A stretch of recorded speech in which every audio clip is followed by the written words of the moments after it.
And I'm a different artist. I'm not like my dad. I'm completely opposite of him.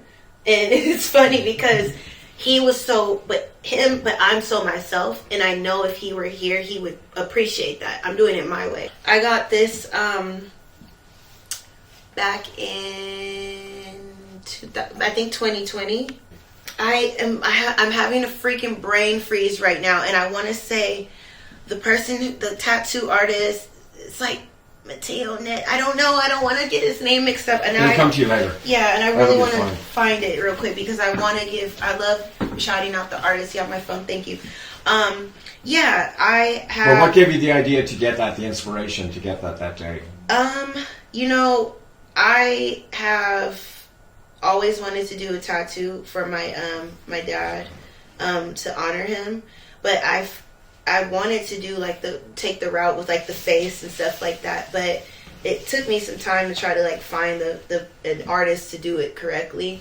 But I feel like it's just the font and everything. It just reminds me so much of like him. It's so bold. That 80s, 90s feel. And then the Rebel, I had to include that. Right. Because that's exactly who he is, you know? And I had to do it in red because that's his thing. I feel so rude being on this damn phone, but I promise you I'm going to find this. But yeah, I needed to rep my dad. Yeah. You know? Of all of his music, what's your favorite song? Or do you have one? Boots Lace Tight is... Oh, yes. That is... Don't even trip. Yep. And the funny thing about it is... I'm trying to find this. The funny thing about it is... When I saw the interview and he said Boots Lace Tight was... That is so important, Billy, that you capture that. Right. Because that's the only way I can connect. I was telling him, too, because there's not that many interviews, really. No. For some reason. Mateo, I was right. Okay. Net. Shout out to Net. I was right. That did my tattoo. Mateo _Net. Super professional. Mateo like San Mateo. _Net. It's Mateo. It's Matio. I don't want to put the Net last name, but yeah, Net Mateo Net _Net. So shout out to Net. Thank you. Yeah. I'm like, no, I knew I was right, but I wanted to make sure. It sucks in ways because first we have him as my dad. That's my dad. Like, that's the love of my life. That was the love of my life.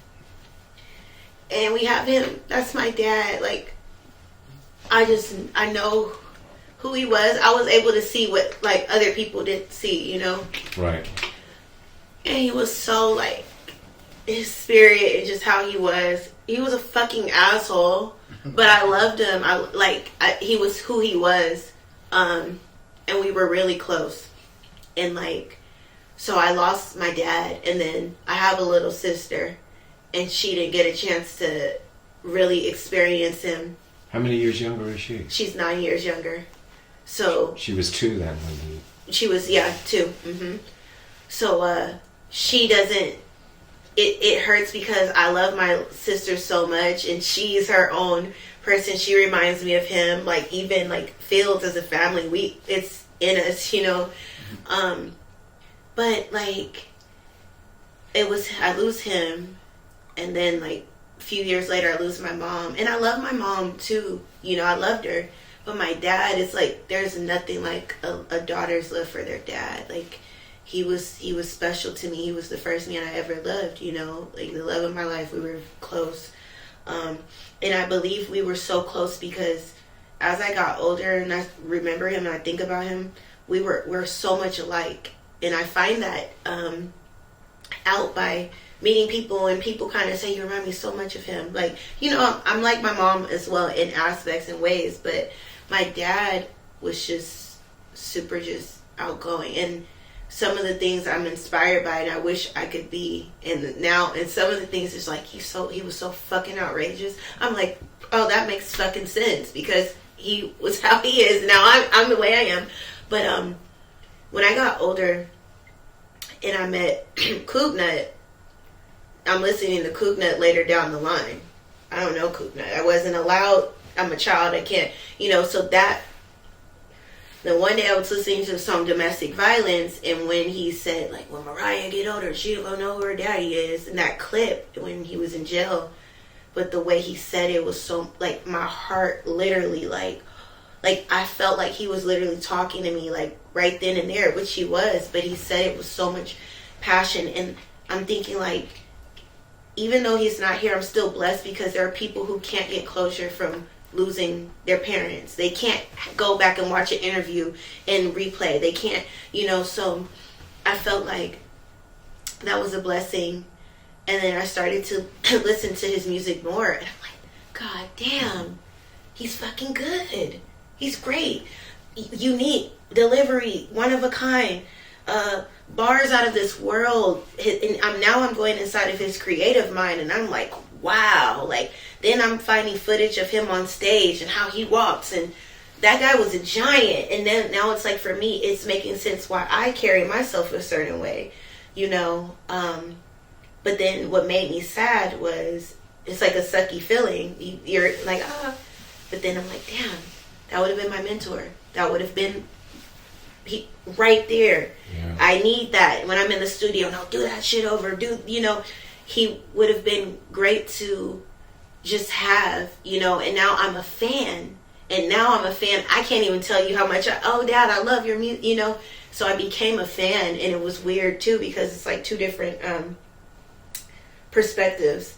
Like, I can separate the two because, it's my dad, but like, this is Cougnut. I see why people fuck with him. I see why people say, your dad's music got me through some times. And, I could feel the passion that he had. And that man had a lot of love for San Francisco. Like, this Frisco meant everything to him. Oh, yeah. And he represented. Now, aren't you in charge of his catalog? Yes. So what does that entail? What does that mean? It's a lot. Are there like some rare A.M.K, unreleased, never released things? Yeah, I have a couple unreleased things. I have some stuff from when I'm Rollin' is also one of my favorite songs by him.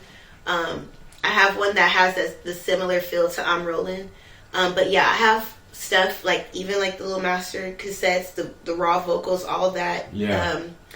The dats and stuff. So I have the catalog. It's all about the extraction of the music and just making sure things are just done correctly. Great. So I do. So you have done that already? I have a couple, but I got nervous to drop it.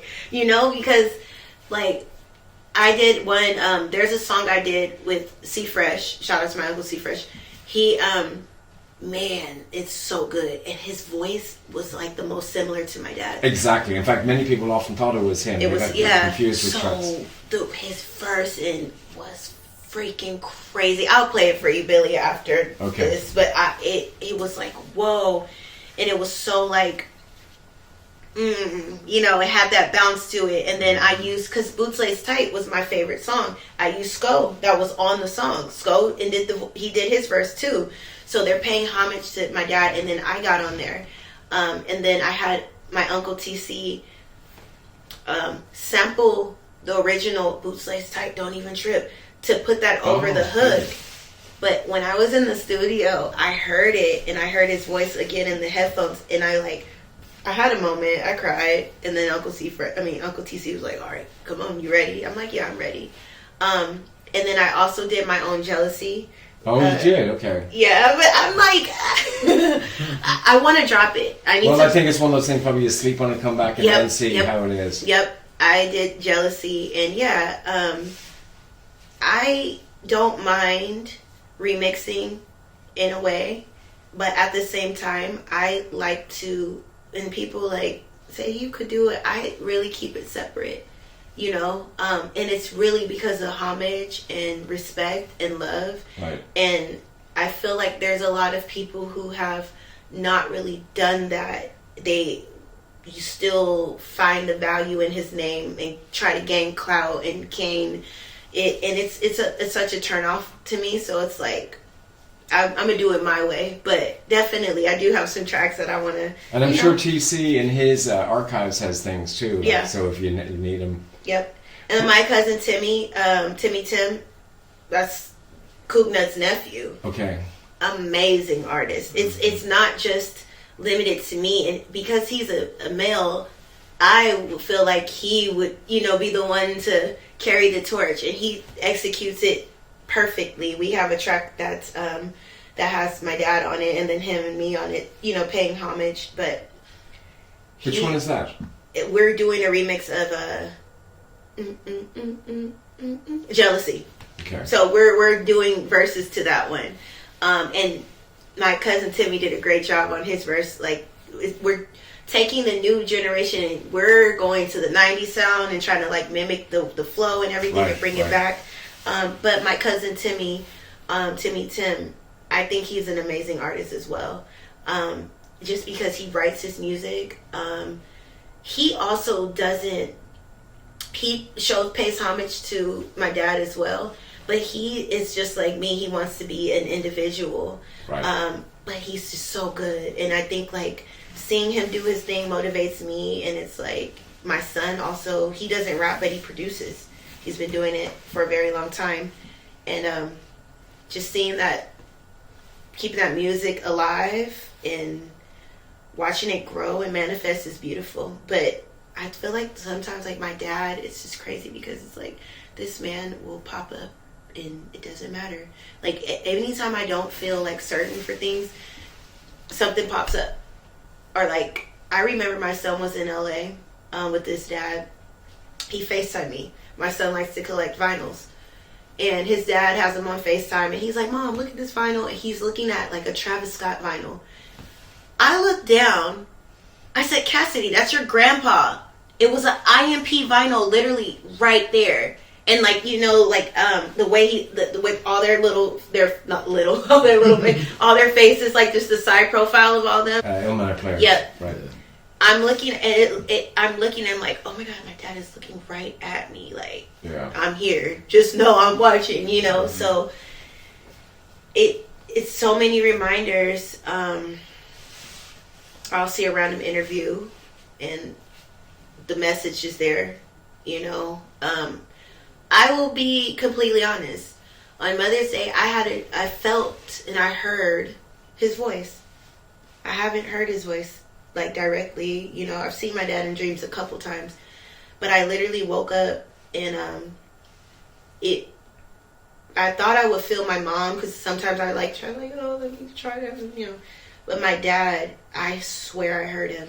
I heard his voice, and he was saying like, he said, I am in awe. And I am amazed at what you're doing and what you're doing. I am amazed. And he was saying like, he loved me, baby girl, and like, he's proud of me. But he said he was amazed. And what I'm doing is amazing. And that I'm doing it as a mom. So I heard that and I felt it. And I knew it wasn't like, oh, I'm just tripping or anything like that, because I feel him at times, like when I'm on stage, or I feel protected in certain areas. But that was a confirmation for me, you know. And it felt really good. But that made me feel like, okay, I am doing, because I don't have the guidance, you know. I don't know what I'm doing. I'm just trying to figure it out. But it's like, I often think of them like, am I doing the right thing?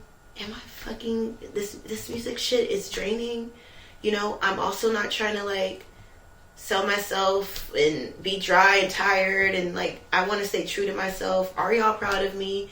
You know, I don't hear it a lot from my family, you know, besides the ones I do like